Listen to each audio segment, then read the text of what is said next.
Okay, so I'm just here to talk about how to gauge your ears the correct way. First off, you should know that everyone's ears are technically gauged. Your post, when you first get your ear pierced, is about an 18 gauge. When I started to gauge, I went ahead and skipped from 18 to 14, which is pretty much the size. Oh, hold on. The size of a tongue ring. I shoved a tongue ring through my ear and it worked for me. It might not work for you, but that's what I did. That's how I went to my 14s. Um, every time you gauge, though, it's important that you do it in a way that doesn't damage your ear, risk of blowout or tearing. The way I did mine was I got in the shower and I stayed there for about 25 minutes. I washed my hair, shaved my pit, shaved my legs, and all that kind of all that jazz before I ever tried to put a taper through my ear. Now, this is a taper. And normally when you gauge your ears, you want to make sure you have at least, if not a taper, a squishy gauge. And that's what I call them. I'm sure they have, their own little names for them. But these are a bit easier to do. I can't find these. Everyone else says they get these at Hot Topic or Spencer's, but every time I go, they're never there. So I must be like missing that shipment. But these don't take the pain completely away, but they do make it easier. What you do is you fold them and you just go ahead and stick them on in your ear, and they'll expand in your ear, and they will go up the size you need them to go. Shocking, I know, but trust me, it was the most amazing thing ever created by body modification people. Um, you want to make sure when you gauge, you want to have a lubricant, even though you are in the shower. You can use petroleum jelly, KY jelly, or jelly. I heard works really well because it kind of numbs your ear as the taper goes in. Um, I didn't. I didn't use anything. I think I just used water and soap. I tried baby oil, but baby oil doesn't really work. Something about the way the water and the baby oil mix together it just doesn't do what it needs to do. So that didn't work. Right now I'm at double zeros, and this is where I'm going to stop because I know at some point I'm going to have to take them out, and I know they'll close. This is what my ears look like without it in there. Oh yeah, that's hot. I know, you're so jealous. Also, when it comes to gauging, you don't want to go up too fast. Going up too fast can be an easy way to rip your ear, and you don't want that because sometimes the tissue won't grow back together, and then you'll just be walking around with a flappy earlobe. When I gauged mine, I think I waited probably about 2 weeks. Everybody's body's differently. I knew I could go up a size because my ear didn't hurt anymore. Whatever tapers were in, I could easily move them around. I could take them out. Um, I cleaned them. Dial soap's all you need. Dial soap or H2O, string purified salt water, whatever. I cleaned them, and I just made sure that they didn't hurt. Everybody's body's differently. Um, I skipped sizes maybe 2 times, which is when I went to the 8 to 14, 18 to 14, and then I went from the 14 to the 10. And that right there, I did dead stretch. I actually did that in class where I had a friend force it through my ear. I do not recommend that. I recommend the shower or some kind of lubricants because that sent my entire ears on fire. Worst mistake of my life.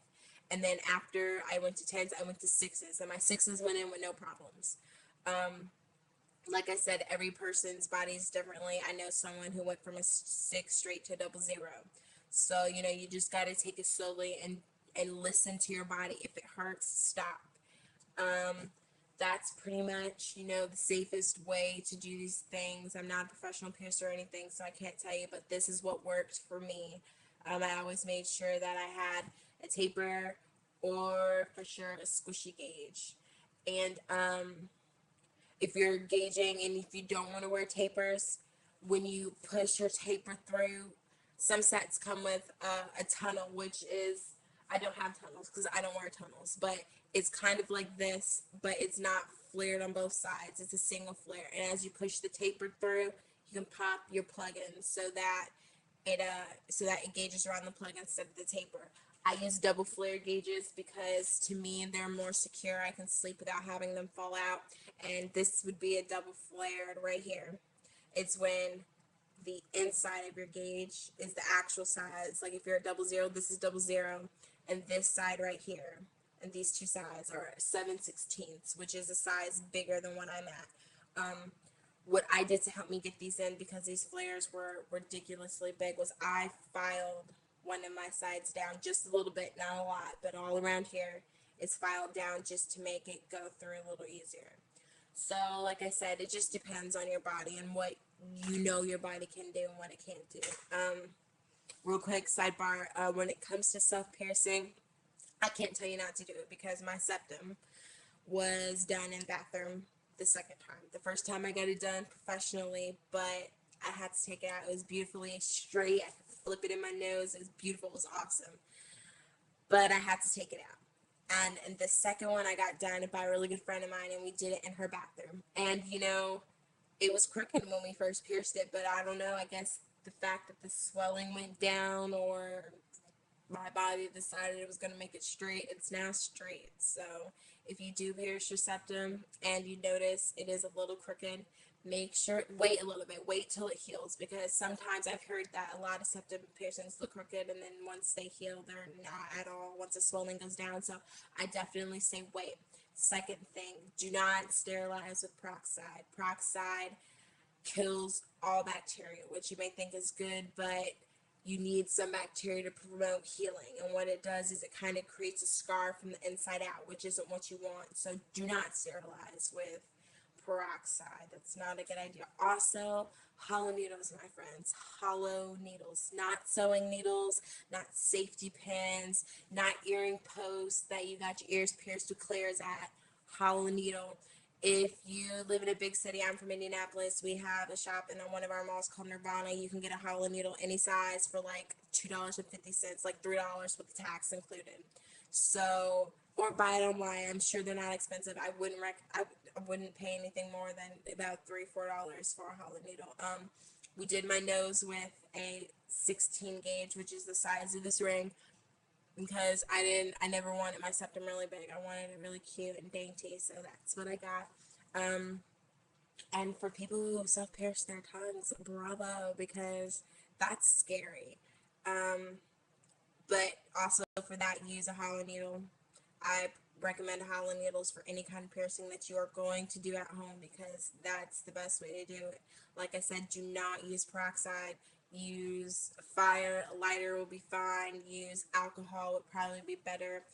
And if you're doing a self piercing, make sure you know what you're doing or someone else knows what they're doing. Because even if it's something as simple as, your septum, some people don't have a sweet spot, which is what your septum is pierced through. It's a flap of skin in between the cartilage of your nose. Some people don't have that. And some people are just dumb and might accidentally pierce their cartilage. So you never want to know. Also, with self pierce your tongue, I got mine done professionally when I was 17, so I didn't have to worry about that. But with your tongue, there is a vein in there that you can hit. You won't bleed out like instantly. I think it takes like 24 hours, but still, you want to be careful because things can go wrong. I think that's about it. Have fun doing your body modifications, but be careful. If it hurts, stop. That's your body's way of telling you not to do something. Know what you're doing. Keep it clean and keep it clean and keep it safe. So any questions or anything, just let me know. Bye.